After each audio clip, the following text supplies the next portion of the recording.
पुणी आज बहुत खसला सुना दर जदि आपण माने सुना और रूपा किनिया पय प्लान करुथबे तबे केते टंका ह्रास होला नुआ दर केते रहिछि आसंतु आमे जानिबा हम ओडिसा मूल्य रे उभय 22 कैरेट और 24 कैरेट दाम केते टंका रहिछि जहां आपण किनिबा को गले सेति टवा देई मध्य किनि पारिबे।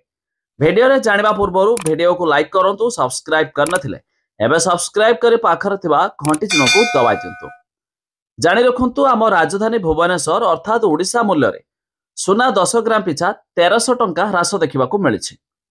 तेरे शुद्ध सुना 24 कैरेट दाम रे 10 ग्राम प्रति 86,450 टंका रही बेले 22 कैरेट दाम रे 10 ग्राम प्रति 84,280 टंका देखा मिली आज दर में।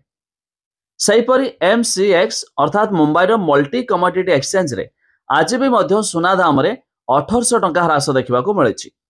तेरे शुद्ध सुना 24 कैरेट दाम रे 10 ग्राम प्रति 87,500 टंका रही बेले 22 कैरेट दाम रे 10 ग्राम पिछा 84,400 टंका देखा मिली।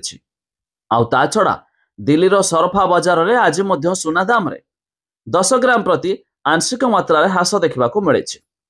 तेरे शुद्ध सुना 24 कैरेट दाम रे 88,480 टंका रही बेले 22 कैरेट दाम रे 10 ग्राम प्रति 85,260 टंका देखा मिली। सेहीपरि रूपा 1 किलोग्राम पिछा मध्य 92,000 टंका पहुंची जाइछि। जदि आपण माने उभय सुना और रूपा किनिया पय प्लान करुथबे तबे एही दर देई मध्य आपण माने किनि पारिबे। तबे आपण माने केउ जिल्लारू वीडियो देखुचंती ता निहाती कमेंट करी जणाइबे।